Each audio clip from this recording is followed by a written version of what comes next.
Hello, everybody, and welcome back to Odin's Movie Blog. I am the critic who is a cynic. How is everyone doing this evening? Welcome back to the One Man Low Council, and welcome to episode 198 of the Welcome to Asgard podcast. I hope everyone is doing swimmingly, and yes, you heard that correctly. This is indeed uploaded as a podcast, technically. Supposed to be as soon as the stream ends, but of course, usually I fall behind, especially since bath time tends to fall around the end of the stream, and baby Thor needs his bath, and Freya is not quite yet ready to do that on her own because he's just a little guy, and he needs a little bit of help. Plus, I love to be there. I love to be able to experience all these really awesome things happening very early on in life. So thank you again for the continued prayers, for the continued love and support for both Freya and for baby Thor. Also, I need to give a shout out to Dean Approved, because Dean Approved had left a super chat before, as the last stream was ending, and I had mentioned it in the chat, was not able to catch it on the actual stream itself, and so shout out to Dean Approved. Thank you again last time, 3 days ago, for the $5 super chat, and he had said, please tell me that you've seen Memento. That's all. That's the comment, and yes, indeed, I have seen Memento. It is a great Christopher Nolan movie. I thoroughly enjoy it, and I've actually seen it.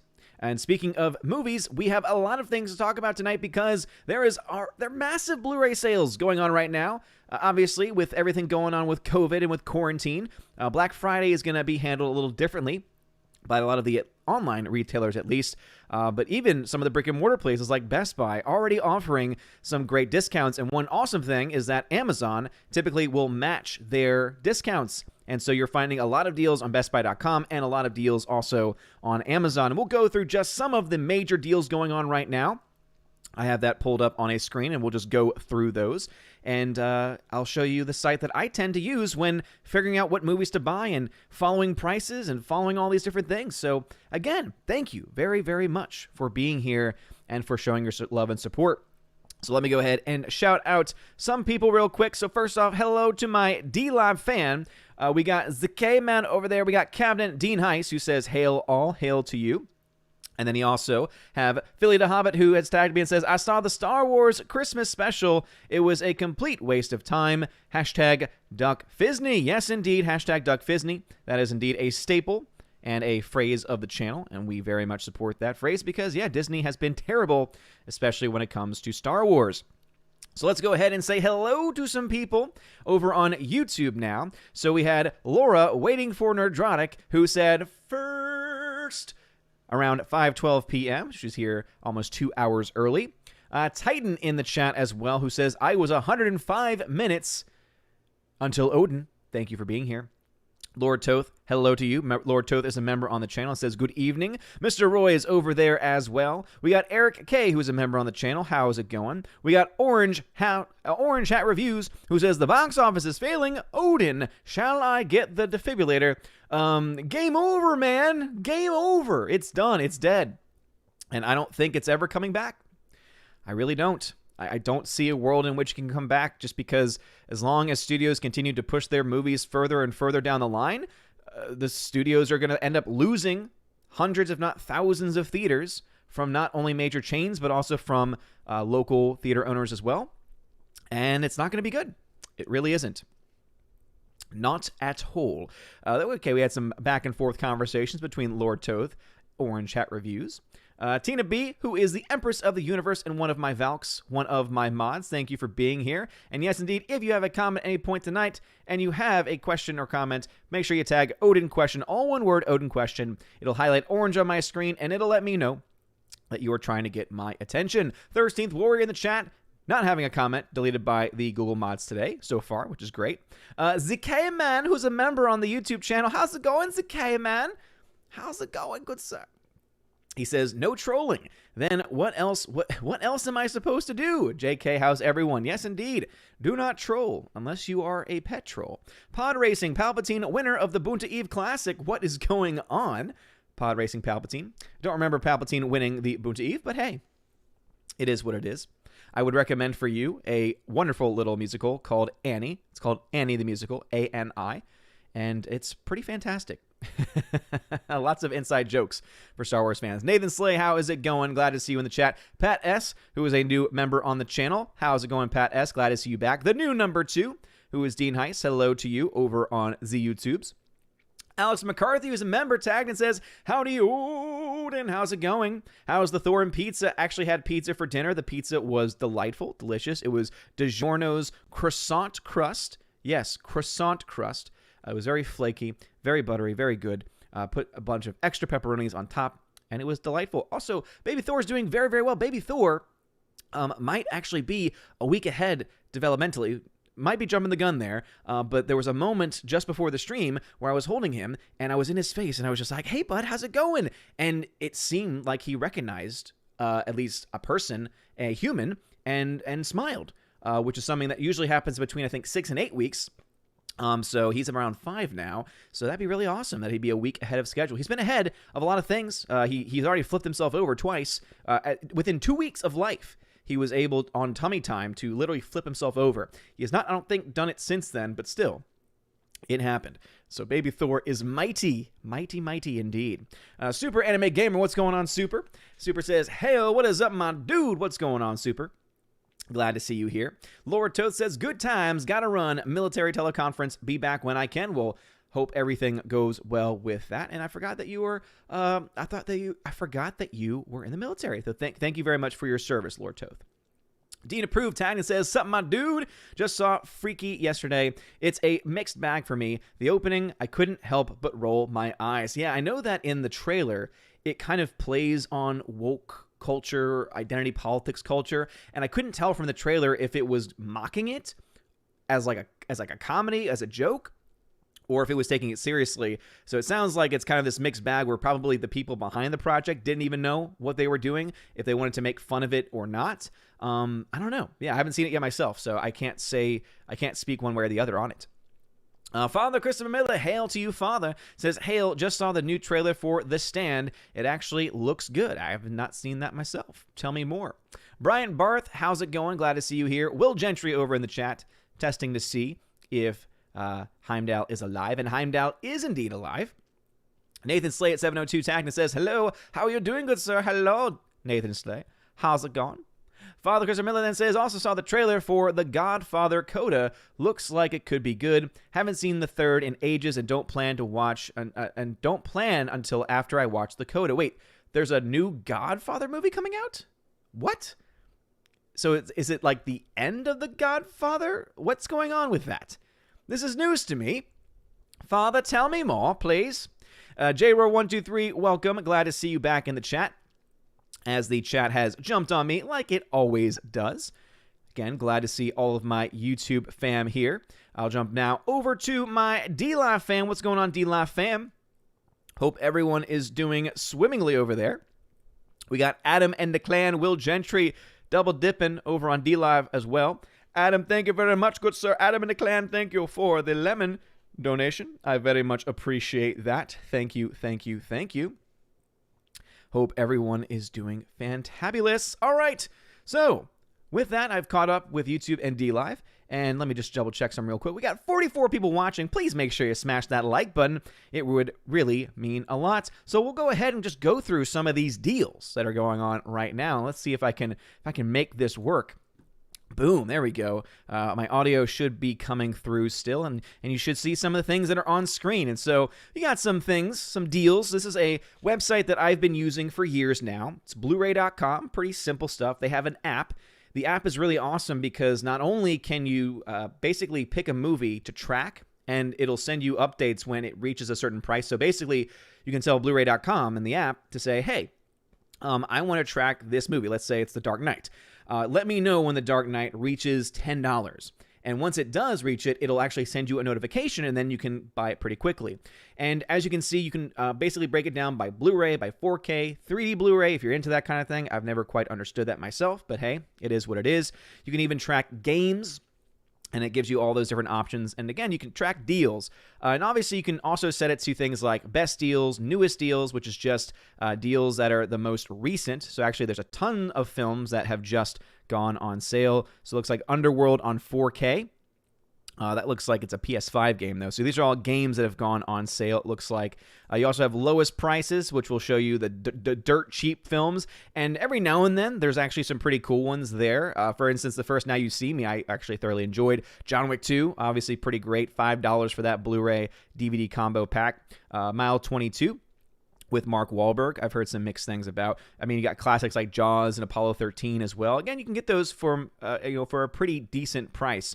And then, of course, you have deals by day, which can break it down as far as when the deals have gone live. But typically, I like to stay on best deals. But as you can see up here, you can also break it down by if you want to follow iTunes, Google Play, Prime, Vudu, Best Buy, etc. I usually keep it on I usually keep it on Amazon because Amazon typically has the best deals. And anytime that Best Buy has any special deals, typically what you'll find is that Amazon will also kind of match those prices as well. In fact, as you can see, the Dark Knight 4K is on sale right now for $10. $10 for the Dark Knight on 4K Ultra HD. $10 for a 4K is actually a really good deal. You'll find some that will go as low as like maybe $7 or $8, but typically speaking, at least now, 4Ks, their sweet spot is really around $10 on 4K. And so if you're someone that's looking to collect, if you're someone that is a huge fan of The Dark Knight and you have a 4K player or you want to start building up a 4K collection, this seems like a pretty good deal, especially since this is the 4K Ultra HD and Blu-ray, so you get a standard Blu-ray and a 4K as well. So again, you get kind of that room to grow. And it's only $10. But anyway, as I was saying, so The Dark Knight is on sale. Dark Knight Rises is on sale. I don't plan to buy that because I just think The Dark Knight Rises is terrible. That's just my own thought on that. But also Batman Begins is on 4K. So I've had The Dark Knight on 4K for a while now, and I've been waiting so patiently for Batman Begins to go on sale as well. And it's been a long time coming, but finally it is on sale. However, it's sold out on Amazon, at least for that $10 price.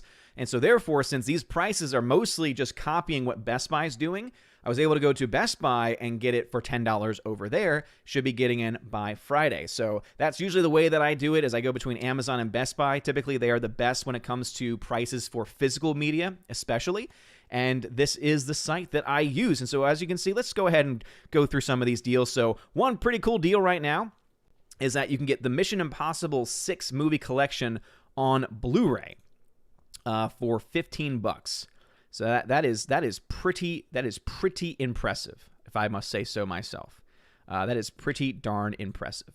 And then you got films like Top Gun on 4K for $10. Uncut Gems, I was not a huge fan of myself. I know that some people were. To me, it was just a giant mess and giant noise of a movie, but still, on Blu-ray, that's $6. As I said, The Dark Knight is available on 4K for $10. Gretel and Hansel, because for some reason they thought we have to make another one of these movies, just by flipping the names around this time, is available for $6 if you wanted to give that film a shot. Ready Player One, which I find to be terrible, probably one of the worst Spielberg films ever made. Ready Player One is $10 on 4K. Some pretty cool deals here. I think Godzilla King of the Monsters was pretty boring for me, kind of, because it focused too much on the human stories, and I wasn't a huge fan of it still. $10 on 10K on 4K is pretty good. The Gentleman, I actually picked this deal up myself because I've heard great things about The Gentleman, and it's a film that I was not able to see in theaters because of, obviously quarantine was happening around that time, and so I was able to pick that one up for $10 on 4K because I figured, why not? I'd be interested in checking it out. You got the Rush Hour Trilogy, so the Rush Hour films for $10, all 3 of them. You got Detective Pikachu on 4K for $10. The latest Rambo, Last Blood, $10 as well. And yeah, and also I believe that the Criterion Collection is still on sale. So remember, I went through some of those last time, so you can get a lot of those on sale for about $20 or so, when typically they're around $40. And yeah, you can get, if you wanted to, you could actually get a couple of really crappy movies like Terminator Dark Fate, or as we like to call it, Terminator Woke Fate, or even Will Smith's Gemini Man on 4K for $10 each. Venom, which I enjoyed a little bit more than those, $10. You also got Aquaman, Tina and Steph's favorite movie of all time. That's on sale for $10 right now. Into the Spider-Verse on Blu-ray for $6. Tina's favorite film, Parasite. I've actually considered picking this one up because there is both a sale right now for the 4K and also for the Criterion Collection of this movie. I think I might hold off on that one because I'm kind of happy with the Blu-ray copy I have right now. I actually like that movie, despite the fact that Tina did not. The Irishman, which is the latest Netflix film, by Martin Scorsese. That one is actually a Criterion release now, so that's $20 for a relatively new release, which is pretty good for new Criterion releases especially. The movie was okay. It was kind of like a mixed bag a little bit for the most part. You got Whiplash, which is probably one of my all-time favorite films, especially from modern era filmmaking. Whiplash is just so freaking awesome. That's on sale on 4K for $15 right now. There is a really sweet-looking 4K Steelbook at Best Buy, not on sale, but it's one that I am personally looking into myself. And so that might be what I pick up instead, because I do like collecting Steelbooks and all that kind of stuff. So those are kind of like the top deals going on right now. A lot of 4Ks, as I said, on sale. If you really want to get Crimes of Grindelwald, you could if you wanted to. Hobbs and Shaw, again, you could if you wanted to. And as you can see, just tons of stuff. John Wick 2, as I said, this is normally the lowest that a 4K typically will get. Right now, around $8 or so. So you can get John Wick 2 on 4K for around $8. And as I said, if there are movies on here that you think should be here, so there's the first John Wick there as well. You can obviously check on Amazon for further information, and you can check over at Best Buy as well. As typically speaking, Best Buy will have the same deals because Amazon typically doesn't have its own deals naturally. Normally, it's just copying what Best Buy is doing. But that's great for things like this, like Black Friday sales. And since we're not really having an official Black Friday, but rather a Black Friday couple of weeks instead, I would say take advantage of it.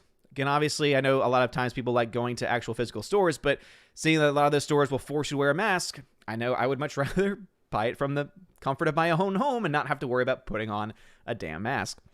But that's just my thought on the matter. So anyway, those are some of the deals going on right now on Amazon and Best Buy. Again, a lot of great 4K deals for $10, if I might say so myself.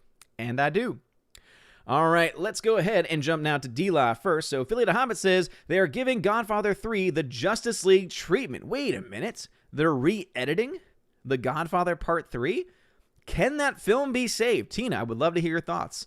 If that's what they're doing, I would love to hear Tina's thoughts on whether she thinks that film can be saved. Will Gentry says, we are swimming adequately. Thank you for checking. Of course, Will. I must check on my my UK brethren.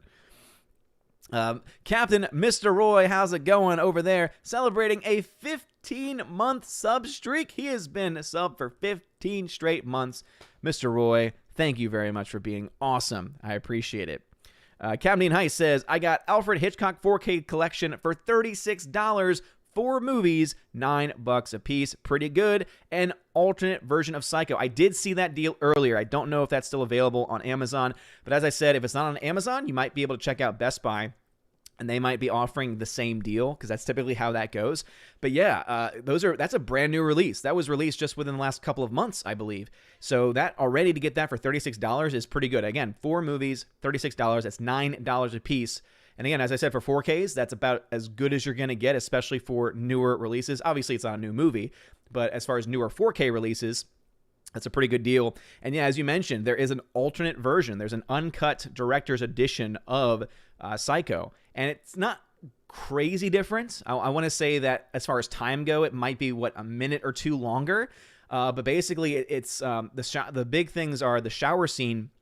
They don't have nearly as much cuts as they did in the theatrical cut, because the reason why, fun fact, they had to do so many cuts in Psycho, in the theatrical edition of it, was because they had to get by the censors, and because they were showing a mostly naked woman. Obviously, they weren't showing any private areas, but the fact that they were showing it at all, they had to make them very quick in order for the censors to essentially okay the movie, because otherwise they would have labeled it as distasteful, and then it wouldn't have gotten a major release, and it would have been bad for Hitchcock and for movie history, I would say. So basically, there is a cut that was made by Hitchcock without that, and now it is available for the first time ever, which is, again, crazy to think that a film that's been around for so long, we have a new version of it almost from the grave from the director himself, which I find pretty damn cool.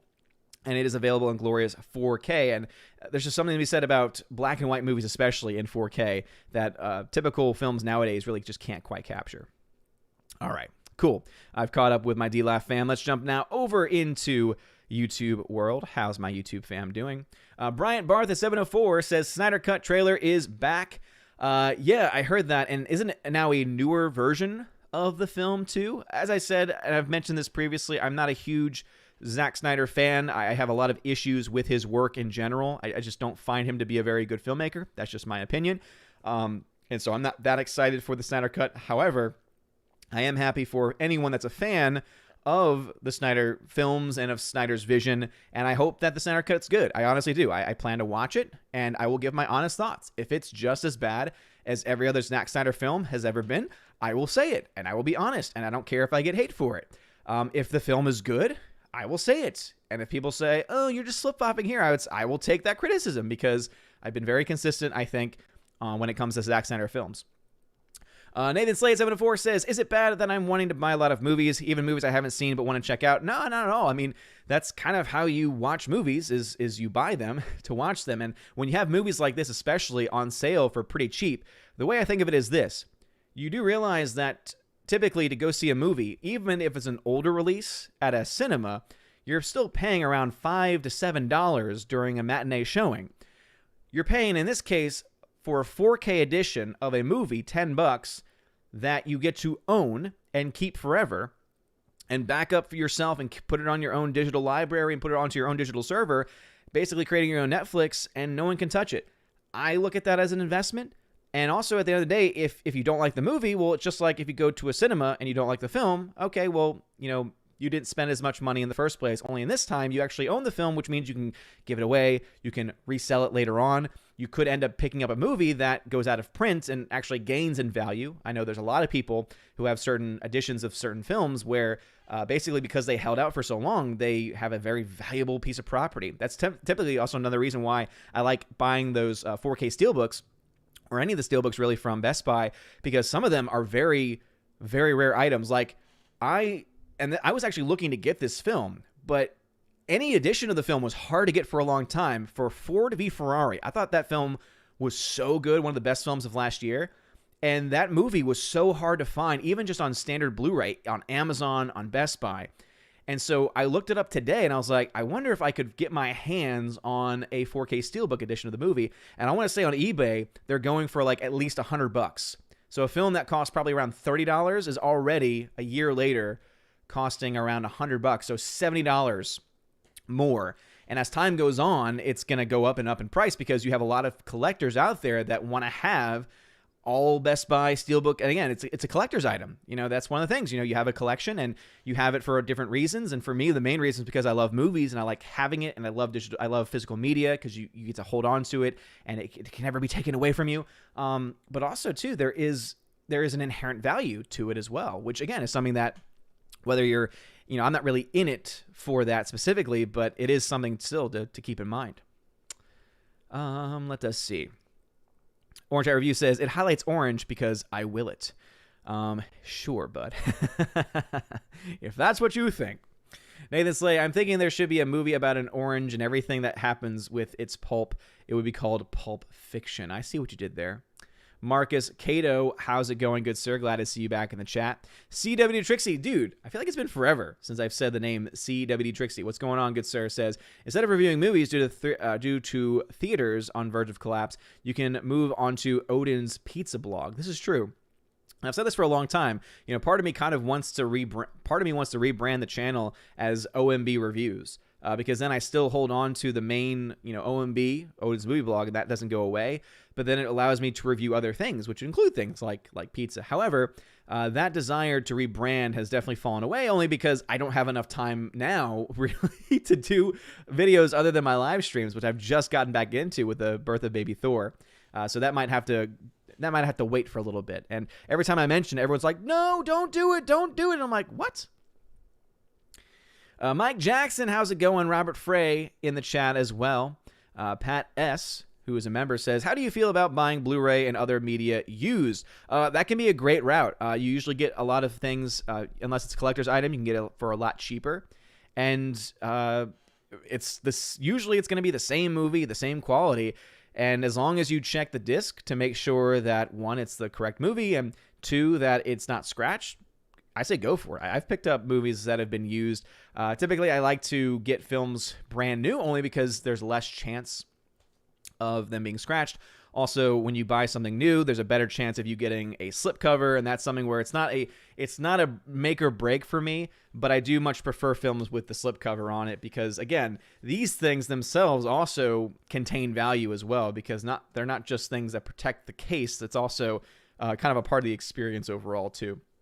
So that's why I tend to buy things new, but nothing wrong with buying things used at all. Again, I've done that myself. Brian Barrett says, ever heard of Lars von Trier? I believe I have. Isn't he the one that did a film, I think it's, Antichrist? Very disturbing film. I'm not a fan. He did that. I want to say didn't he also do Melancholia? Which was a very, kind of with the nature of the film called Melancholia, was a very depressing movie. And not a big fan. Not a big fan myself. All right, so the chat has jumped on me like it always does. So let me just pop back up, and hopefully no comments have been skipped. It looks like it hasn't been. Right now we have 71 people watching. Thank you for being here. Smash that like button, please.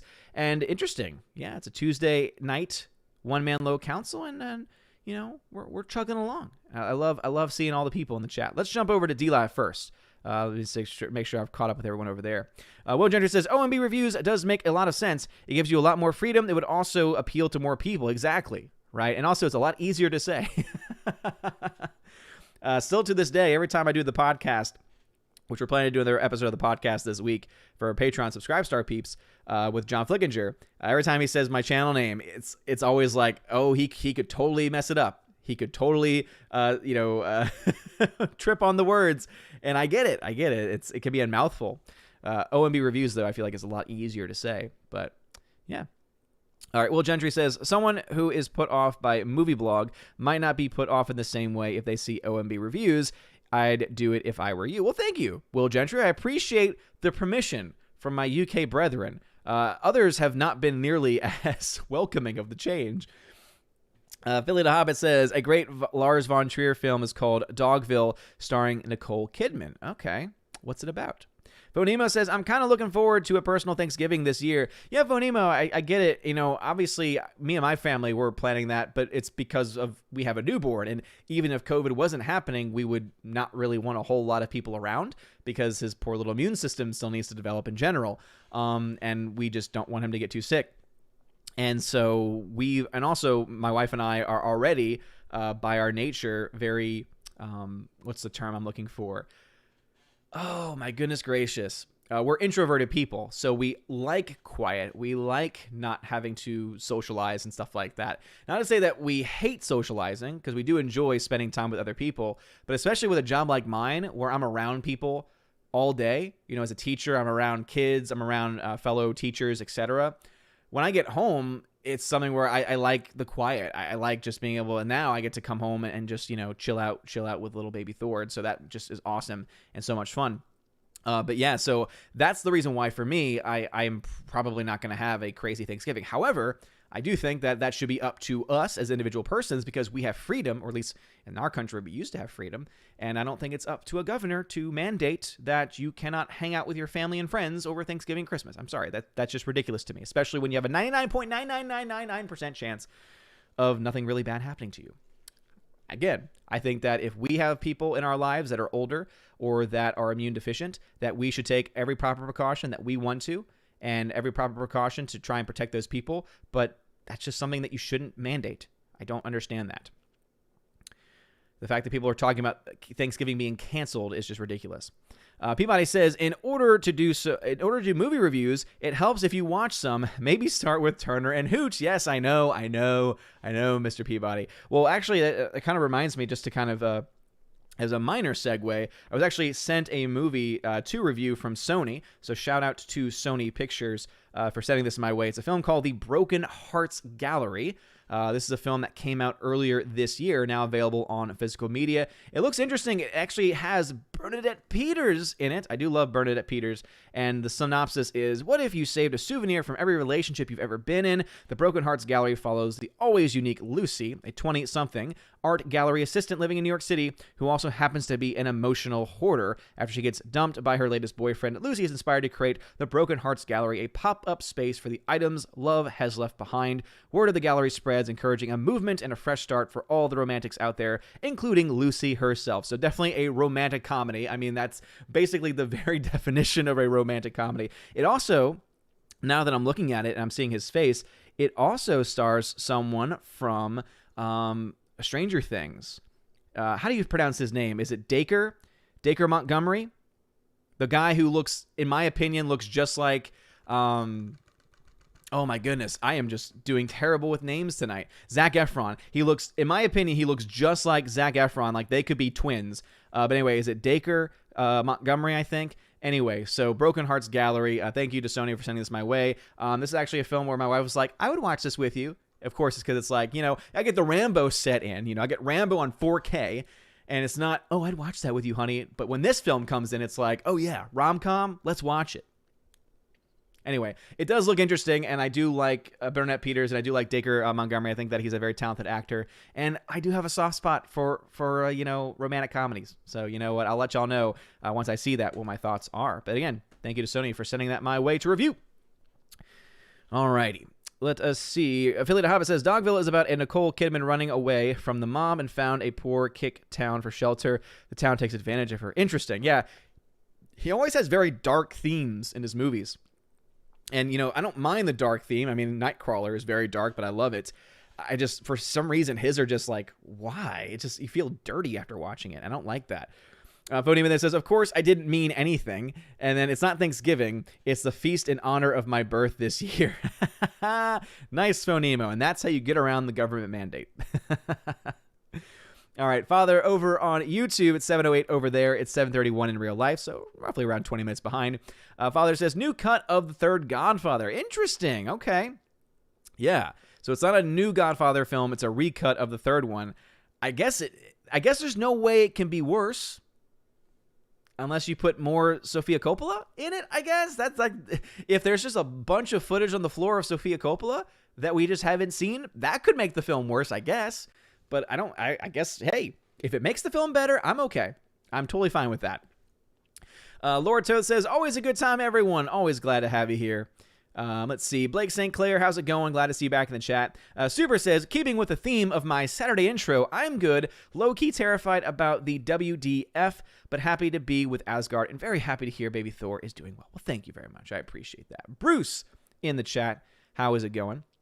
Slasher Neon says, "Hail, bro! So is every season 2 Mandalorian episode going to have over-emotional outrage about it?" I guess so, man. And I mentioned this on the last stream when I talked about my thoughts on the season. Generally speaking, I've enjoyed it. So yeah, I know there's a lot of people that are very passionate and very angry and upset with the show and don't like the direction of it. I feel like I'm more so, and at least talking Friday Night Tights crew, you have Ryan who's on one extreme where he's like, I hate everything. And then you have Az who's like, I like most of what I'm seeing, but I did have some issues. And I feel like I'm more so with Az on this one, where for the most part, I'm enjoying it. Again, it feels like Star Wars, and so I'm going to keep hanging on to that for as long as it continues to feel like Star Wars.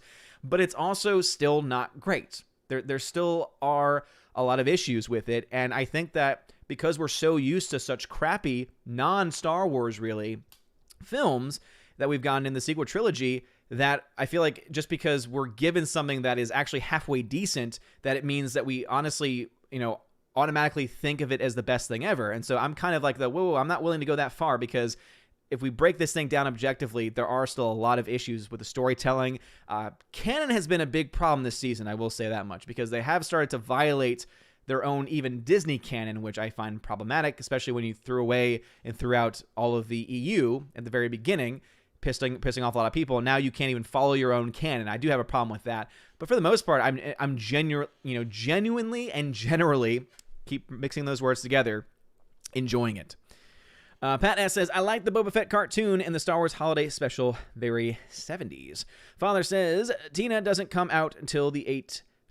Does not come out until the 8th. Just tweeted you the trailer. Okay, gotcha. I'm assuming that is the recut of The Godfather Part 3. CW Trixie at 710 says, when it comes to bad news for movies, there is word about Lilo and Stitch getting a live-action remake by the guy who did the Gem movie. Yeah. The Gem, I forget the whole name of that movie, but essentially it's Gem and some musical group, and it did so terribly at the box office. No one liked it. No one went to go see it, and yet you're going to put that person in charge? You know what? Actually, based on Disney's track record, that actually kind of matches. That kind of makes sense. They love now getting these unknown directors who cost nothing because they cost nothing, and it saves them money on that end. But then they'll, at the same time, give these people who have done nothing hundreds of millions of dollars to do films that no one's asking for. No one's asking for a live-action Lilo and Stitch. How about instead you take your classic library and re-release those films in stunning new HDR 4K? Why don't you start to make innovations there, Disney, instead of trying to take everything you've ever created or borrowed, yeah, I threw that out there, and destroying it even further with these unnecessary remakes that no one's asking for. 13th Warrior says, if YouTube starts a mail-in like program, I'll vote numerous likes for you. Yeah, wouldn't that be interesting to see if the like program worked in the same way? Phantom Manise says, did you hear about Peru? They are having problems worse than us. 3 presidents in a week. If you're interested, look into it. How is your son doing? How are you doing? I'm doing fine. Baby Thor is doing well. And I've heard about some of the crazy stuff going on in Peru. We're dealing with our own crazy stuff here in the United States. I mean, in Georgia today, we just found out that they were, 2,000 more votes that were not counted. So now there's been 2 counties in Georgia with 4,000 to 5,000 votes that were uncounted from the, actual election night. Yeah, I'm sure that nothing was wrong with this election counting. None. I'm sure there was no, I got to be careful with my words here because pretty soon YouTube's moderator team is going to put below my video, the AP has called this race. Shut up, YouTube. Shut up. You're entitled to your opinions. You're not entitled to your own facts. And at the end of the day, until results are certified, there is no president-elect. That's why I love seeing these videos of the office of the president-elect. Last time I checked, the electors of the Electoral College need to actually vote before there can be a president-elect. But I guess we forgot about that in our civics class somewhere down the line.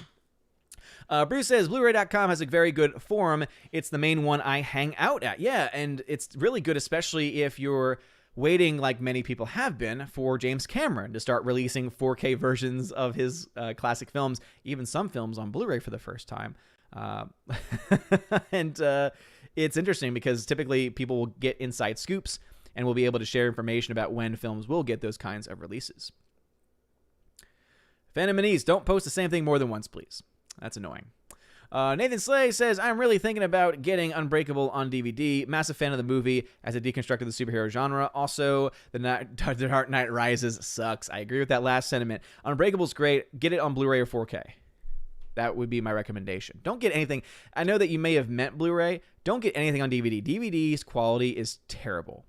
I hate to sound like a snob with that, but when you compare the image of a DVD to a Blu-ray, it is night and day. 4K and Blu-ray, there's differences, but in the end, most people will be happy with Blu-ray's image for a very, very long time before 4K will really matter, especially for the price differences. They're coming down a lot. Again, as I said, $10 for a 4K is pretty good, but definitely get no less than Blu-ray. No less than Blu-ray at this point.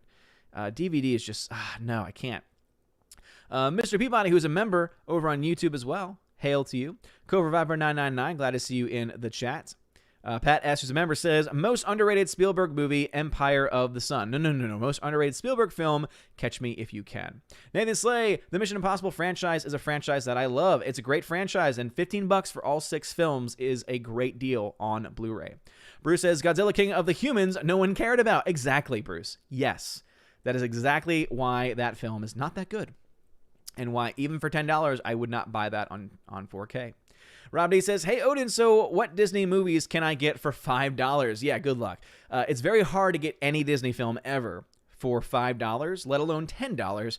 However, I did promote the other day, Rise of Skywalker randomly went on sale for $7 on 4K. And that tells me a couple of things. One, it's just the time of season for deals. But 2, that means that they likely have a huge collection of unbought stock. And they were like, we got to get rid of this and we got to make some money off of it in some capacity. And they were like, all right, we're just going to put our stock at this amount and then we'll see what happens. And it sold out pretty quickly because even for people like me who thought that film was trash, to buy any film really for, again, $8 on 4K, if you're a collector and a completionist, again, I wouldn't do it myself, but hey, it makes sense to me. Kid Cassidy, what's going on? It's been a while since I've seen you. Thank you for being a member on the channel. Says, I've been getting a little out of hand with my Blu-ray purchases. Hey, Kid Cassidy, I get it. Trust me, I get it. I find myself typically in the same situation. That's why I always got to be very, very careful. And my wife's always like, hey, as long as you set a budget for yourself and you stay within that budget, I'm okay. So I tend to get out of hand myself when it comes to those things, though. All right, Tina B, thank you for tagging me at 719. It says, the only way a Snyder cut of Godfather 3 will work is if Sofia Coppola is dead 2 minutes into the movie, and then I'll still be skeptical that it can be saved. Yeah, so as I said, kind of the opposite about how they could make it worse is more Sofia Coppola. To make it better, if Sofia Coppola does not last in the film, you know what? I'm going to be very interested, Tina, to see what this cut entails. Because if one of the things that we notice is that her screen time is cut tremendously, I wonder what Sofia Coppola now, as a director, I wonder what she would have to say about that. Would she be offended if a lot of her screen time was cut out because almost everyone universally recognizes that she is one of the worst parts, if not the worst part of that film? It'd be interesting. Does she hold any power or sway? Laura waiting for Nerdrotic. What is going on? They got the muscles, got the thumbs up, the clap, the face palm. I don't know. Tongue sticking out, and then thumbs down. I don't know. What does that mean? Laura, what does it mean? There's so many emotions going on there. I'm assuming that those were all related to the different movies I was mentioning. But I don't know which movies they were referencing. Context, Laura. I need context to understand what you're saying. Let's see. Charles Schmidt, what's going on? At 721 says, Grace Randolph did a tweet a few days ago saying that Disney is seriously discussing either an Alita movie sequel or an Alita Disney Plus series. What is your prediction about a sequel? Well, I first off want to say anything that comes out of the mouth of Grace Randolph is untrustworthy. I'm just going to be honest. You know, does that mean that she has not ever said anything that's true? No, she's said things that were true, and I'm sure she's made predictions from her so-called sources that have been correct. But typically what I've seen, people have kind of called her out for this, is that the big claims she makes usually can be dated back like weeks or months to other people who have said the same thing. So it's almost as if she's kind of like catching up with news and claiming it as like this huge breaking story when it's been covered previously. I mean, let's be honest here. Talk of an Alita sequel and Alita Disney Plus series, that has been talked about already. That is not breaking news. I think that the problem and the trap there is to think just because she says it, that somehow it has more weight to it. I don't think that's a good way of doing it. It's like, that's like saying, oh, just because CNN, MSNBC, NBC, ABC, etc. all announce that the election's over, that we just take it for granted that it is, when in reality, the electors of the Electoral College have not voted yet and nothing has been certified yet, and so therefore the election is still ongoing, especially with lawsuits. I mean, that would be the same thing. It would be the same kind of logic. Now, what do I think about an Alita sequel or series? Here's the thing. I do not want an Alita sequel if Disney is the company behind it. Period. Because as much as I would love a sequel to Alita, we're not ever going to get the same production team together, because that was under 20th Century Fox. That was under Robert Rodriguez. That was under James Cameron. Now it would be a part of the Disney machine. And as we all know, Disney loves to get its grubby little hands all over properties that are much loved and then twist it, turn it, and normally make it political. And I don't want to see a Disney sequel to Alita that's going to make it all about social justice nonsense. I'm just going to be honest about that. I don't want to see identity politics thrust into that story. It is already a great story about a strong character who happens to be female. And instead of it being a strong story with a character who happens to be female, it's going to be instead a strong woman character. And again, no one wants that. No one wants to be preached to in movies. We want good, solid content with great stories. We don't care who the leads are. We don't care their gender, their race, their background. All we want are good, solid characters. And if Disney has their hands on it, I do not trust them. So that's my thought on that. So one, Grace Randolph, I trust her just as much as I could throw her. And two, I'm not excited about anything if Disney is attached to it. I'm just going to be honest. All right, Soul Assassin, how is it going? Hound 3000 needs hugs. How's it going? Zaid Manzani, how is it going? Glad to see you back in the chat. Nathan Slay says, Ford v Ferrari deserved more money at the box office. I hope it was a hit on DVD. Yeah, so Nathan Slay, it was definitely not a huge smash success in the box office. It did not make its money back. However, it did make a decent amount on 4K, Blu-ray, DVD, etc. on physical media. So it has made enough to be profitable. It has made enough to be profitable at this point. It was very close when it was in theaters, but it got pushed past the edge and further past the edge once it got put onto home video, because a lot of people bought it, and good, because it was a great film. Venom Broly 93, how's it going? Glad to see you in the chat. Brian Barr says, choose who is worse, Uwe Boll or Rian Johnson. Must choose one.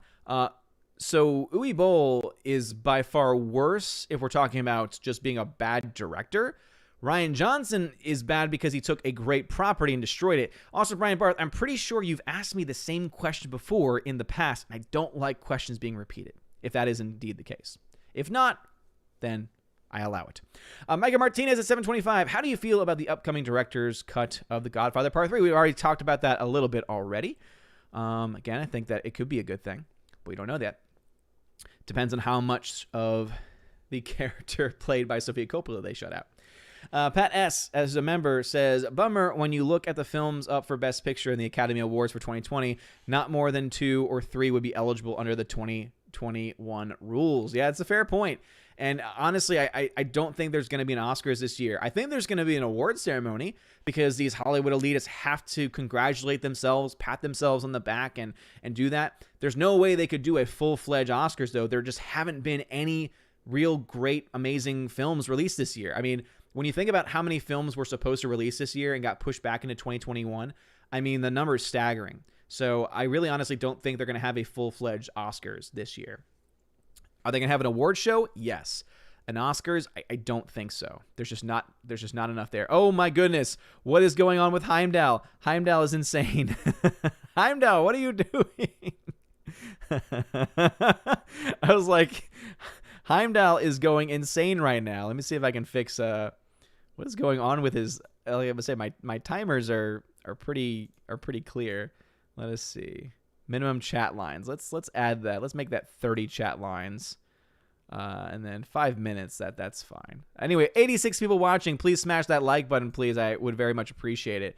All right, Heimdall hopefully has cooled off a little bit. Hopefully by making it every 30 lines, where he's supposed to wait 5 minutes in general. But hopefully that hopefully that fixes the issue. And if it doesn't, I'm sorry. He has a mind of its own. He has a mind of his own sometimes, and it's kind of scary. It's kind of scary. Oh, lordy. All right. Anyway, let us see. Where did we leave off? All right. So it looks like some comments may have been skipped this go around. So again, very, very sorry if that is the case. Also, shout out to Stephanie B, who is the general of my Valks. Thank you very much. Tina B at 7:30 though says, some Google moderating team is up to it again. Just removed Laura's comment. What? That is ridiculous. And all she said, I see this later down, all that Laura said was freedom of association. How in the world is that anything that would be problematic, Google? And I've said this before. Get the hell out of my chat. I don't want you here, and I don't need you here. Seriously. I wish there was a button I could choose to say, hey, Google, stay out of my chat. Hey, Google. Hey, Google. Hey, Google. Oh, my gosh. Did you hear that? That's creepy.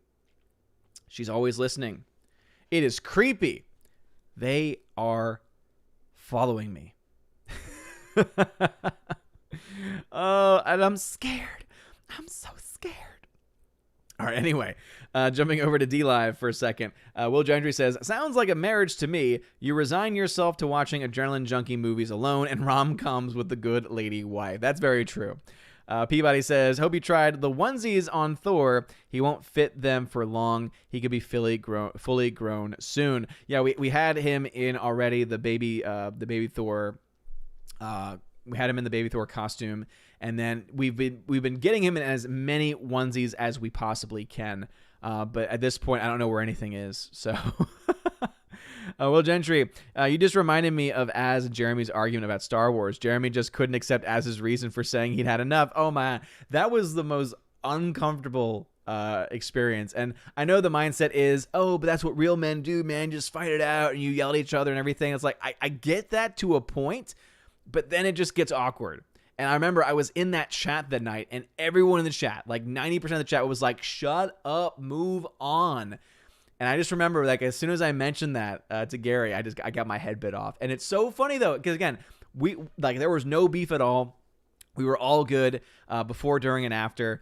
And it was great. But it's so funny because there were people that contacted me and were like, hi, I am just quite offended that Gary talked to you that way. And I'm like, I'm good. We're all good, man. It's at the end of the day, it's his channel, it's his show.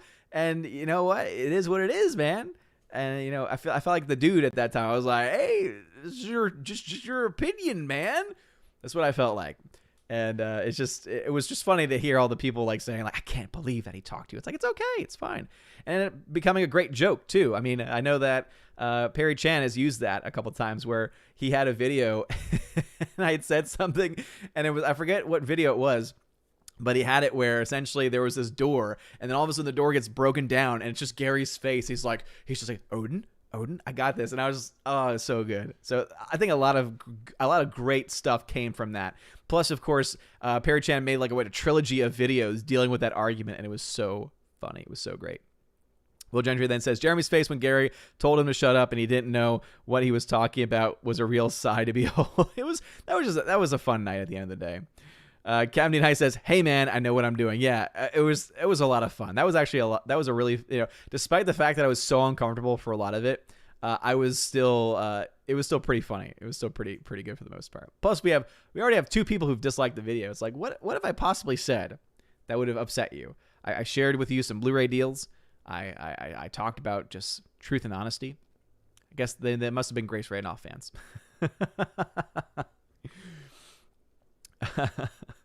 All right, let me jump back over now to YouTube. Orange Chat Review says, I think it might be pronounced Decker. Ah, that would make more sense. That would make a lot more sense. Decker Montgomery.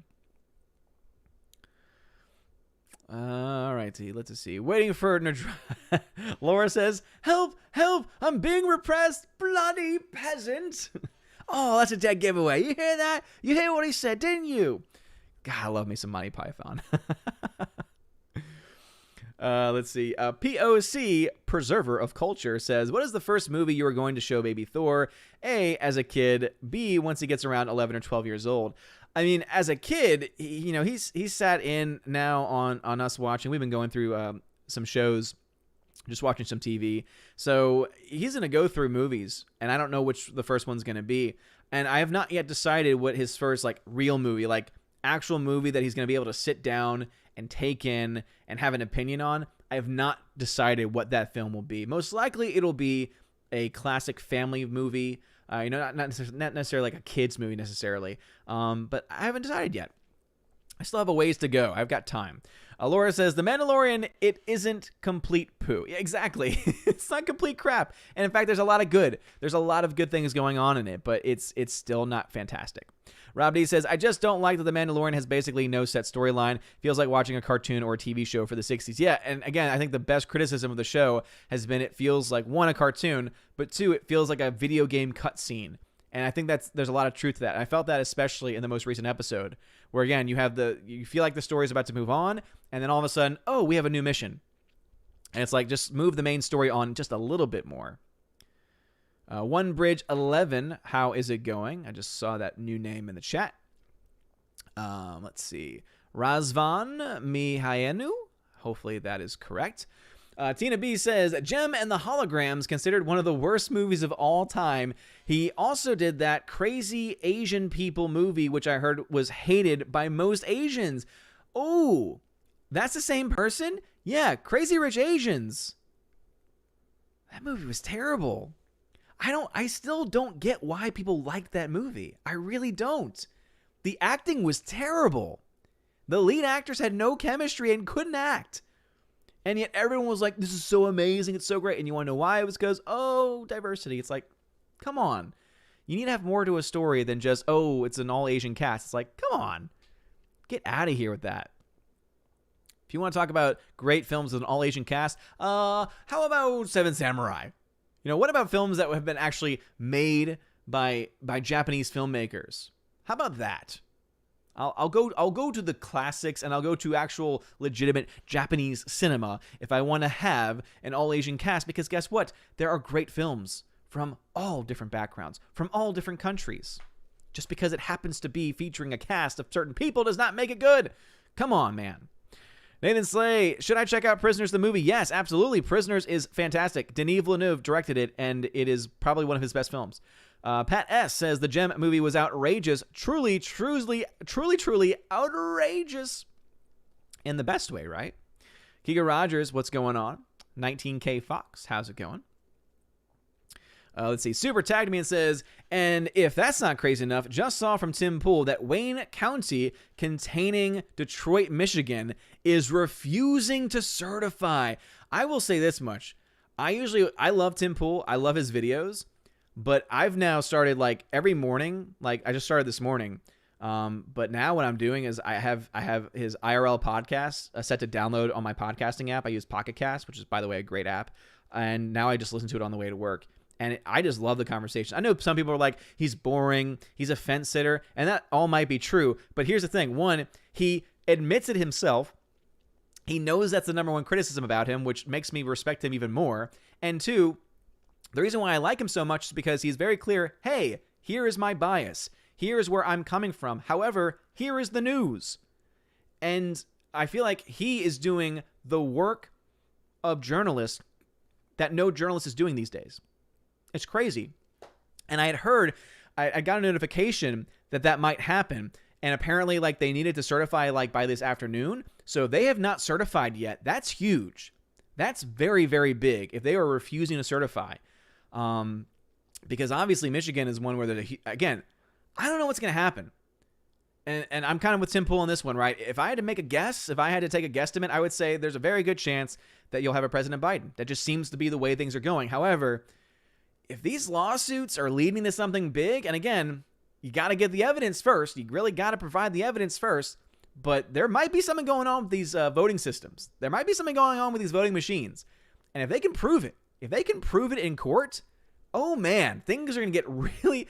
And as I said before, even with no evidence, here is my logic and reason as to why I think that at least something is going to happen with this. I don't know if it's going to be enough to overturn anything, but at least something major is going to happen. It is 2020. Everything that could happen has happened. Literally, 2020 is the Murphy's Law of years. Anything that can happen will happen. So, if people were ticked off before because of all the nonsense of people going out celebrating the victory, could you imagine what will happen if things get overturned? I don't even want to think about it. I really don't, because I'm tired of violence. I'm sick of it. I really am. On either side. I don't care what your political affiliation is. If you're violent, you have no place in my heart. I pray for you, but dear Lord, we need to get away from this crazy, nonsensical violence. All right, Thirsty the Warrior says, I remember when the U.S. used to send voting observers to third world countries to try and help honest elections. Maybe we should get election observers from Peru here. You know what? Maybe what we need to do is when we have laws saying that you can have observers, we allow them to be within the feet that they are legally allowed. Kind of a concept, because you know what would have happened? Guess what?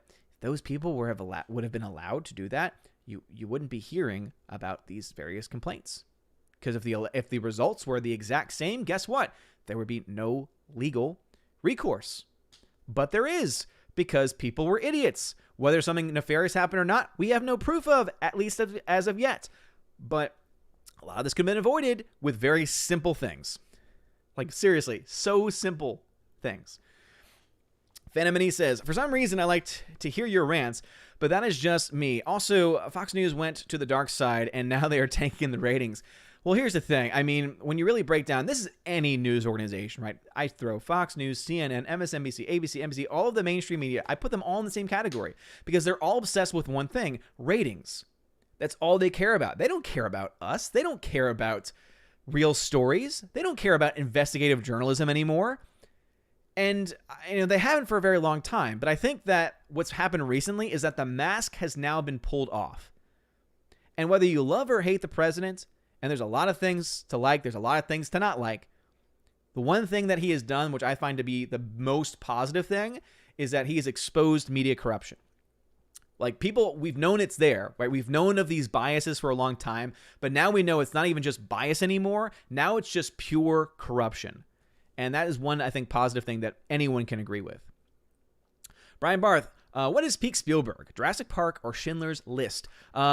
Between those two, I love Schindler's List, but I would much rather watch Jurassic Park. So I'll go with Jurassic Park on that one. Not because it's better, and that's because it's a better movie.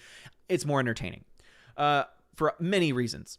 Super says, a semi-related question. Do you use an external Blu-ray drive? If so, any recommendations? Looking to get myself one for Christmas and trying to spend less than $100. Okay, so yeah, I have my main computer, and I have actually 2 Blu-ray drives because I had the one that I bought when I built this originally. And again, shout out to the Asgardian community who allowed me to do that a couple years ago at this point. God, I can't believe it's been that long.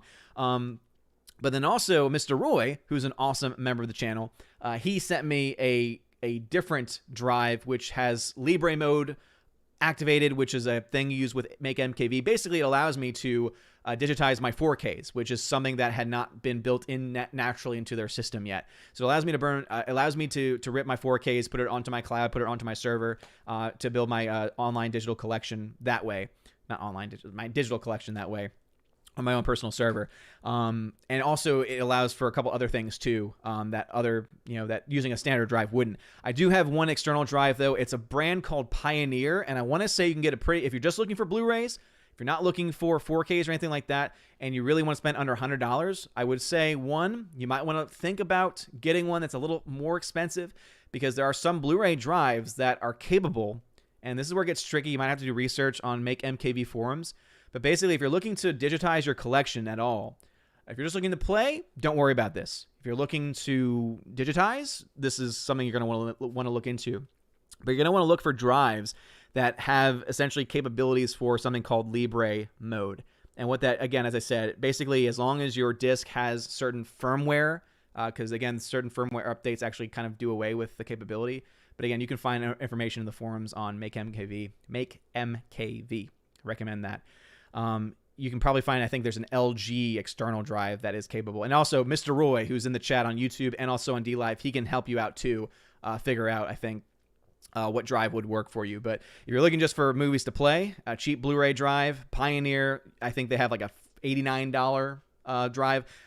I have one of their drives as an external that when I was first digitizing my collection, because I have just so many freaking Blu-rays, I was doing it on 2 different computers. I was doing it on my main computer, and then I was doing it also on the external drive on one of my laptops. And so it was a very good tool to have for that reason. But again, depends on what your use case is. Hopefully that wasn't too technical.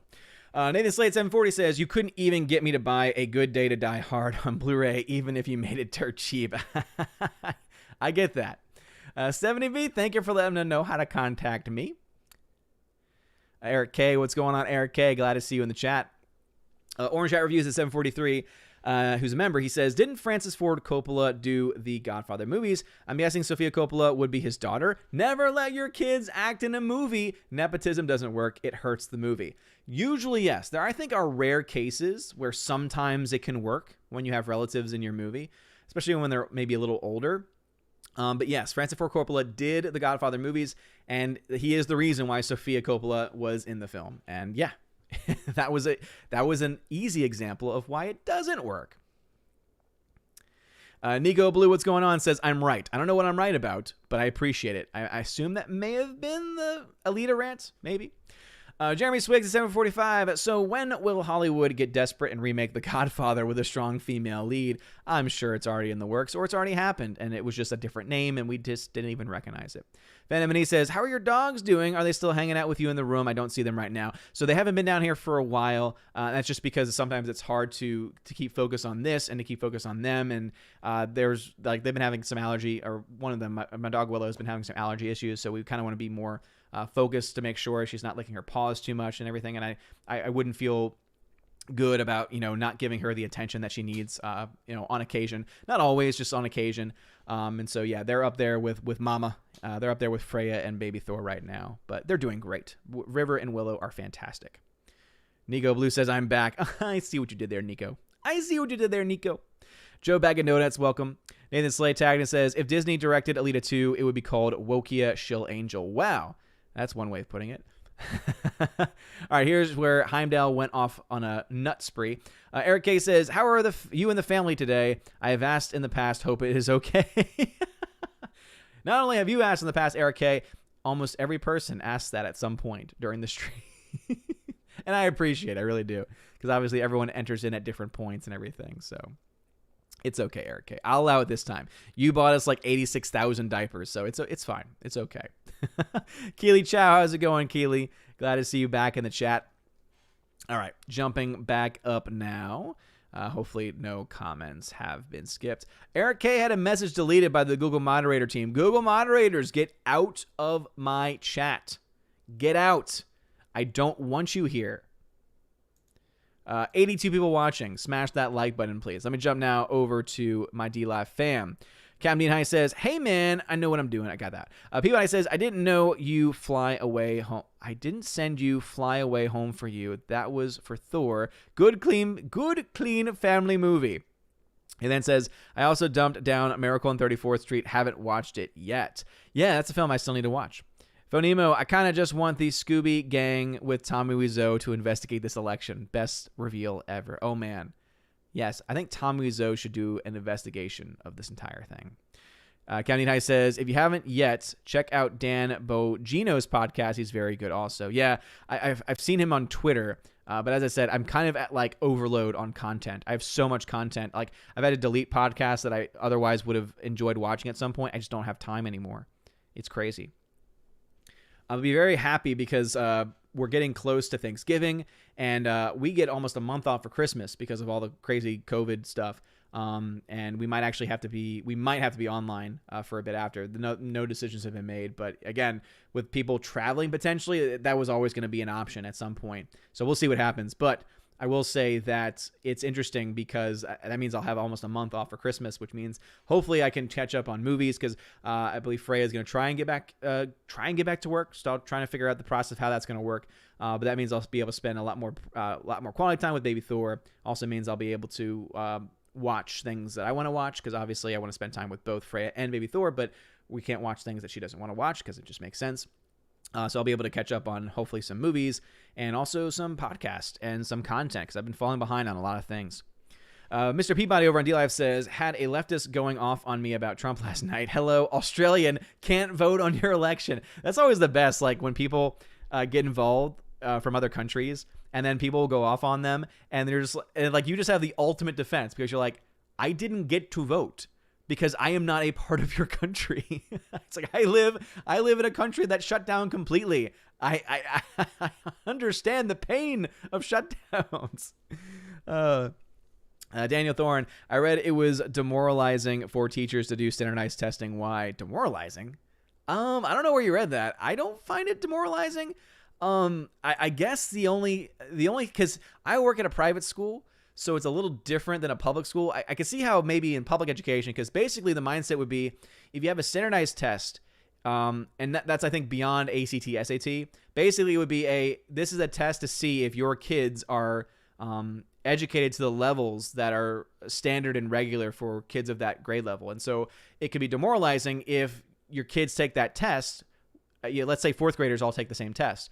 And let's say your fourth grade class is like 20 points below what the average is, then many people would do one of two things. One, they would point out, this is the logical thought, oh, there might be something going on with this specific school in this specific environment, and there might be a lot of factors that have led to these students falling behind. You also have people that would say, this teacher is a failure and therefore does not deserve their job. So that could be the situation where you might find it to be demoralizing. And again, normally for me, when there are extremes, there's some truth somewhere in the middle where it could be the teacher has had some failings, or in more likely cases, I would imagine that it probably has more to do with the fact that some schools are just, especially with various communities, especially when you deal with lower income communities, they tend to be further behind. And they're not able to keep up with these other standards because their schools aren't allowed or are not able, either because of funds or because of not having enough manpower, to be able to give that specialized attention that so many kids oftentimes need to stay not only keep up with all the other kids in their class, but also to catch up. if they need to. So that might be the reason why. Mr. Peabody, thank you for the 2 ice cream. Appreciate it. ZK Man, thank you very much for the 1 ice cream. And Mr. Peabody, thank you again for the number 1 ice cream. Appreciate it. Whew. Getting tired already. Captain High says, have you had time to do anything with the movie preservation project?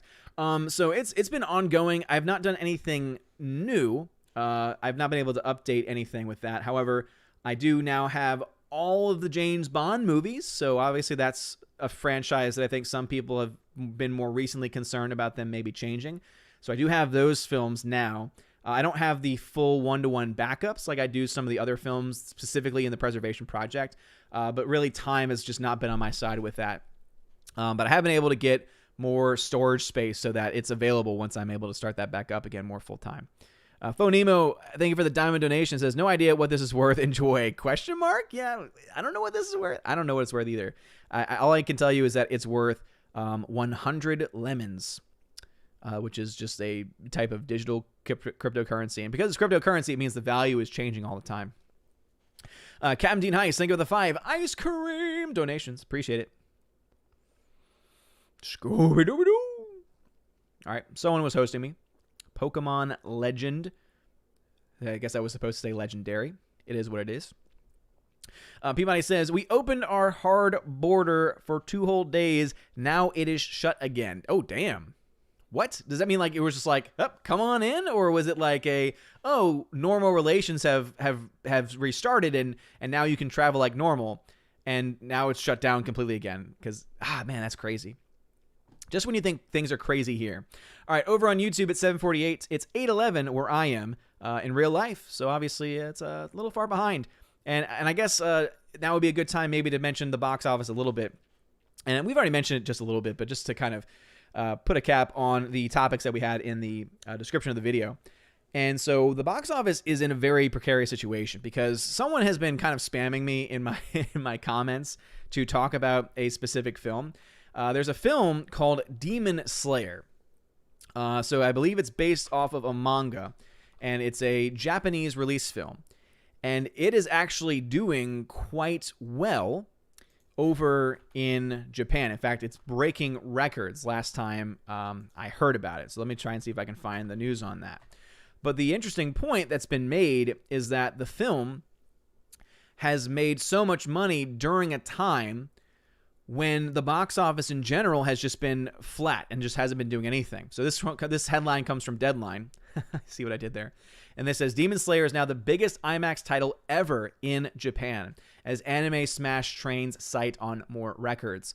And then it says, Freaky shows strong box office in Australia, of all places. So this is the news, and this was as of Sunday with a Monday update. Demon Slayer the movie, Mugen Train, is still enjoying a runaway success this weekend. It says here it's confirmed that the 31-day, so it's now been out for a full month, and it has made $223.6 million from 17.5 million admissions. I do like the way they track things over there because they also therefore give you the number of people. I wish we did that too, because raw numbers, monetary numbers do not tell you the entire story, because obviously those tickets can be a wide variety of different formats. Toho offered giveaways this weekend to entice moviegoers back to cinemas for repeat viewings, and it worked. Man, they offer something like that. Man, imagine if the studios here were not holding their films back and destroying movie theaters, and instead they said, not only are we going to release brand new films, but we're also going to do giveaways. I know that I would be down. Like, imagine if they were like, hey, go see our movie and we'll give you a Blu-ray of a famous film from our catalog. That would entice me to go back to see a movie. Or, hey, you'll get an exclusive poster. That usually actually will get me to see movies typically if I know I'll get a poster out of it. And that usually will bring other people to go see the films too. But no, our American studios instead are saying, no, we can't do anything. So anyway, currently the number 5 all-time biggest movie in Japan. The anime adaptation is expected to keep climbing in the next weeks, overtaking Your Name. Guys, Your Name is freaking fantastic. If you've never seen Your Name, go watch it. Frozen and Titanic. So in Japan, it's looking like this new film, Demon Slayer, will overtake films like Titanic, which we all know were huge. Demon Slayer has already shot past and eclipsed Hayao Miyazaki's Spirited Away as the #1 movie ever in Japan, although it will face some competition next frame from Stand By Me Doraemon 2. Whatever that is. This session, the cultural phenomenon set a new IMAX record in Japan, surpassing Bohemian Rhapsody, which, again, I don't find as being too impressive of a film to pass up, but hey, it is what it is. And so now it's made $14.2 million after just 30 days. As a comparison, it took 135 days for Bohemian Rhapsody to get to 13 million. Based off of the manga Demon Slayer Kimetsu no Yaiba, which then spawned a popular 2019 TV series. Currently the #4 highest grossing title of 2020 offshore releases in Hong Kong and Taiwan will have helped it edge closer to #3. Globally, it's #7, though again, with the extra markets, it is potentially at #6. We are waiting for these to add up. So basically, you have this massive hit going on in Japan. Again, likely going to be one of the biggest films ever in Japan's history during quarantine, during COVID. And yet here in the United States, we can't get any films to release to even make 13 million in an opening weekend. It's ridiculous. It is ridiculous. All right, let's check back into the YouTube chat. 748, the new #2 says, Heimdall lives matter, except when he goes crazy. Venom93 tagged and says, ladies and gentlemen, the Oscar to the wokest goes to every movie and series for the last 4 years? Maybe. I can't believe that Eric K had a message deleted. That's so crazy. Yeah, seriously, it's so freaking crazy. I saw that, Tina. Wow. Slicer Neon says, I know what I'm doing, a pizza man. Oh, do you now? Orange Eye Review says, hey, Google, stop suppressing freedom of speech. Yeah, get out of my chat. I don't want you here. You're not welcome here. Everyone is welcome here except for Google. Oh, Nico Blue, who's a member, says maybe Google employees disliked it. I guess so. I guess that explains the 2 or 3 dislikes that we had in the beginning. Renegade Spider 299 says hello there. Eric K says I am waiting for them to delete that message. Oh, okay. I guess you knew it was going to happen. Rob D says, hey Odin, are there no windows in that room? That fan is spinning like crazy. Is it really hot in there?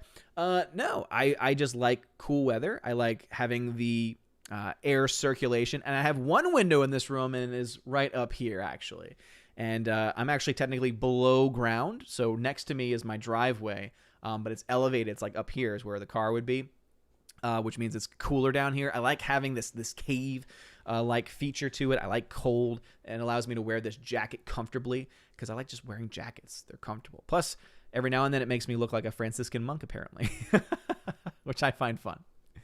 Nathan Slay says, John Campia and Kathleen Kennedy dislike this video. Yeah, John Campia. Oh, Campia. One of my first official videos on this channel. The first 2 were actually about MoviePass. I went on a crusade against MoviePass because of all the shenanigans, and now they're out of business. But one of the first official longer form videos I ever made was actually about John Campia. Father Chris Miller says, the first movie, The Room. Oh, yes. I will not show, Father, you know, there are many reasons why the first movie that my son watched will not be The Room. Not appropriate for a child. And then Father says, it's fun for the family. Really, is it now? Is it fun for the family, Father? Is that, basically my question would be like, if you wouldn't show it at a seminary, I wouldn't show it. Then I wouldn't show it to my kid. Nathan Slay at 753. Are you going to show your son The Exorcist first movie? No, don't remind me of that. That movie gave me nightmares for days. Blaze St. Clair says, try Baby Thor on Showgirls. It's fun for the whole family. No, get out of here. Y'all are terrible influences. Y'all are terrible. Renegade Spider 2099 says, so I saw the new Lego Star Wars Christmas special, and it was terrible. I generally like the Lego Star Wars stuff, but what made it bad was they made so apparently this is a spoiler. I don't think anyone really cares. They made Rey a Jedi Master. Well, since their own canon has been broken so much, I guess we just don't accept that as canon. I was already not going to accept any of their new stuff as canon anyway. Robert Frey says, my dad took me to see Aliens in 70mm Dolby when I was 12. Holy crap, dude. Wow. That's pretty badass. Thanatos Felicitas says, for Baby Thor, I recommend The Grinch Who Stole Christmas, the original. Oh, yeah, the animated. Yes. That's probably, it'll probably be a film like that as like his first at home, I'd imagine. Orange Hat Reviews is, I'm going to try something. Freedom! Oh, well, it's there. It didn't get erased. Soul Assassin, first movie for Baby Thor, possibly the 90s It, introduced Tim Curry to Baby Thor. Let me show you my flipper trick. No, not going to happen. By the way, I'm pretty sure I just combined a couple movies there, but that's okay. Nothing like Akira Kurosawa. Exactly. Renegade Spider 29. They also focused on the ST. So basically, it was mostly about Disney sequel trilogy. It's mostly about Disney Star Wars with member berries throughout the the original trilogy and prequel trilogy characters. Yeah, no thanks. Pat S, who's a member, says Joy Luck Club, great Asian movie. Never heard of it. Tim Elf, what's going on? Blake St. Clair tagged me and says, my first movies were Bambi, Little Mermaid, and then Predator when I was 4. I turned out fine. I was fine. Orange Hat Reviews, who's a member, says, I heard that Whitmer might be ousted. They are getting set up to impeach her. Yeah, I saw that as a title on one of Tim Pool's videos. I've not watched it yet, so I don't know the details, but man, if anyone should be, it's her. Because literally, the Supreme Court in her state, and now several courts have said, what you have done is unconstitutional, and she still continues to try and do it. It's crazy. It's insane. Well, Gentry at 756 says, D-Live isn't loading for me, which is weird. As for Baby Thor, I'd recommend Star Wars. Watching Luke progress through the trilogy when I was 5 years old is something I'll have forever. That's a good recommendation. And I have the original trilogy, and I have the specialized versions, so it means it's the actual legit original. Stephanie B, throwing some shade, says Tim Pool is a slight shill, a total fence sitter. Yeti Caster, what's going on? One Bridge 11 says, are you excited about seeing the movie Mank? I wasn't originally. However, the more research I've done on it, I love films that deal with old school Hollywood. So I think that it's a film that I probably will try and watch at some point. I know it's set to come out on Netflix over the next month or so. All right, let's see here. Pat S says, House of Representatives, that's where this is going. God, watch over us. No, I think that it likely, if anything, it'll go to the Supreme Court, and the Supreme Court will make rulings. I think that what you'll see are some states will probably delay their certification, and you'll see some recounts, you'll see some audits maybe. And again, unless there's this, we keep hearing about release the Kraken, this huge news. Well, until we know what that news is, we don't have much of anything at this point. So once that happens, then we could see some crazy stuff, but not yet. Midnight's Edge After Dark. What's going on, Tom? Glad to see you in the chat once again, good sir. Eric K. tagged says, how about when you say you're closing a counting site, wait till everyone leaves and open it back up 45 minutes later, letting no one know? Sorry, what you're saying. Yeah, exactly. That was an interesting point, Eric K., where they announced the poll watchers, hey, go home, we're stopping to count. The poll watchers leave, and then they secretly count again. Nothing crazy or nefarious about that at all. But I'm the conspiracy theorist, apparently, to the point where Google's going to have to put something below my chat and say, oh, well, actually, experts say this. Well, patooey, I spit at your experts. Super says, agree, I've been watching Nick Riccata's legal breakdown of the election, and it's been fascinating to learn how we treat fraud and legal remedies. I don't know how Trump can do it. Yeah, I don't either. But it is interesting. And also, Nevada, there's an entire county that's planning right now to do a special election. They are redoing the election in an entire county for one position because of discrepancies. And their logic is, well, the only reason why we're doing this is because the discrepancies are, enough to sway the election one way or the other. So why don't you just audit the votes and make sure the votes are correct, and then whoever has the most votes wins? That's normally how this works. You don't redo the election. And if you're doing the redoing of the election, then why aren't you doing it for all the things that were in that specific county? Like, to me, it's like, if one county has to do a revote, hey, that's fine. Just make sure you're doing it for every single level of government. Every single ballot that may have been affected. Because I highly doubt it was just one race that was impacted by these discrepancies. I mean, I don't see how that's controversial. It seems like common sense to me. Phantom E says, if Biden gets in, he'll be able to do anything because he doesn't have he will not be able to do anything because he does not have full House or Senate or Supreme Court. They will be stopping everything he tries to do.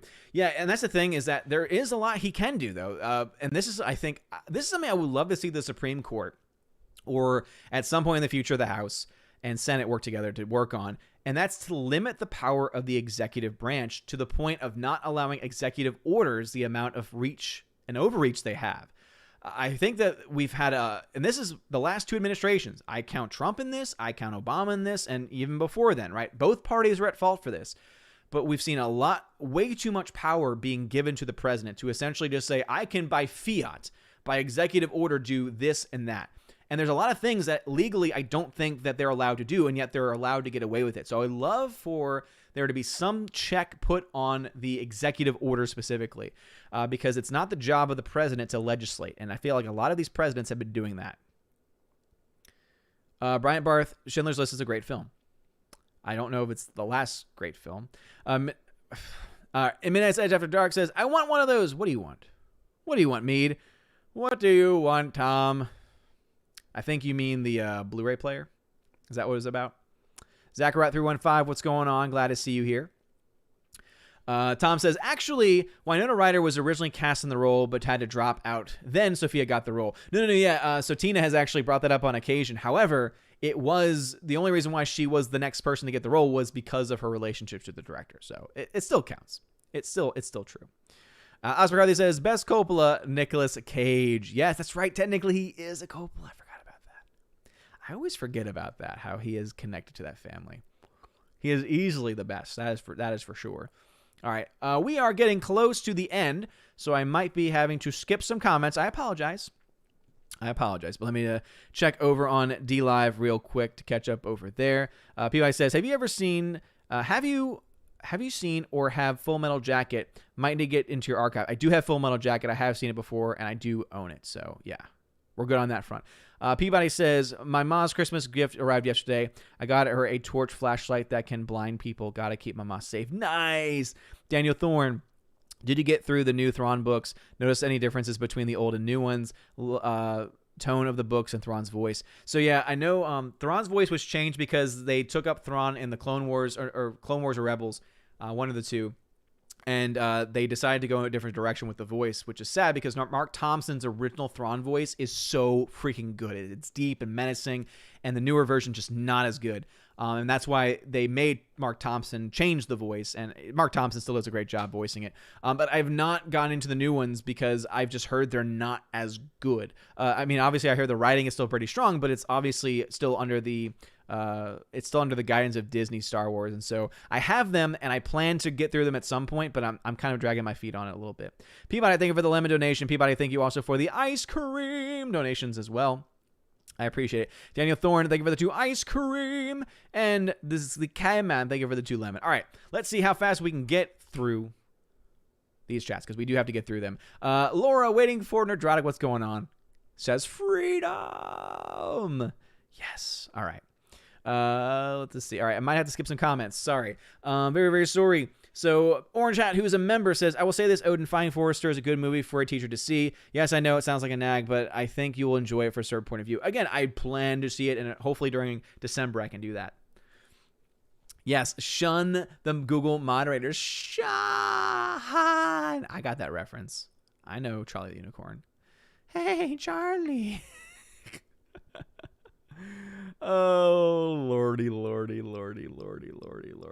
Rob D, what are you going to do for episode 200 in the series? Will there be cake and pizza? I don't know what I'm going to do. I am 2 episodes away from episode 200. I don't know what I'm going to do, because it's not technically 200 episodes. It's from when I started to number the episodes, but I guess I could do something since it will technically be labeled as episode 200.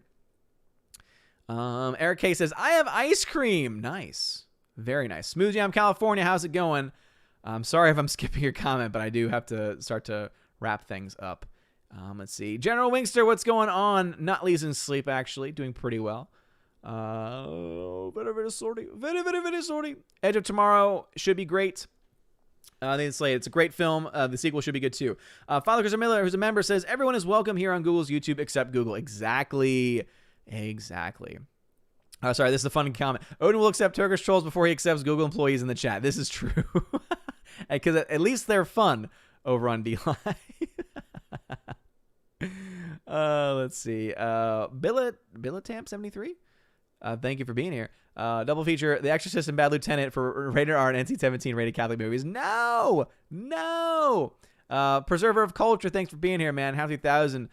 Baby Thor should watch The Thing. Ooh.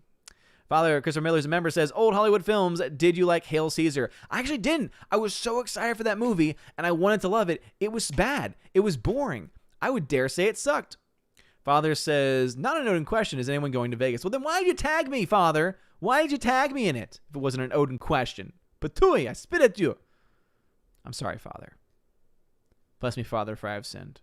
I yelled at a priest over YouTube today. Let's see. Tom says, your 4K Ripper. Yeah, so it's an LG Blu-ray disc.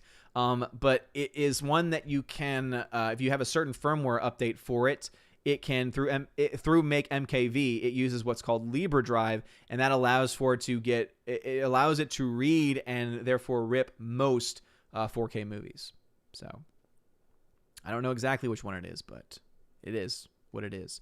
All right, I've caught up with all my members on DLive, or they're on YouTube. So thank y'all very much again. Very sorry if I had to skip your comment, but we are exactly at time, and I do need to start to wrap things up here. So thank you to my DLive fam for being here this evening. I'll try and take care of y'all in just a little bit. Also, shout out to my YouTube fam. Seriously, y'all are great. Shout out to the mods, of course. Got a shout out to Tina B and Stephanie B for being my amazing mods. And also to everyone who was in the chat tonight. It's been a lot of fun. I was able to talk about a lot of things. Hopefully, I was able to show y'all some of the awesome movies that are on sale right now, especially the 4K titles for $10. I think that's a great deal. And also the fact that Japan is making so much money at the box office, at least with one film, and we can't even do anything. It's just crazy.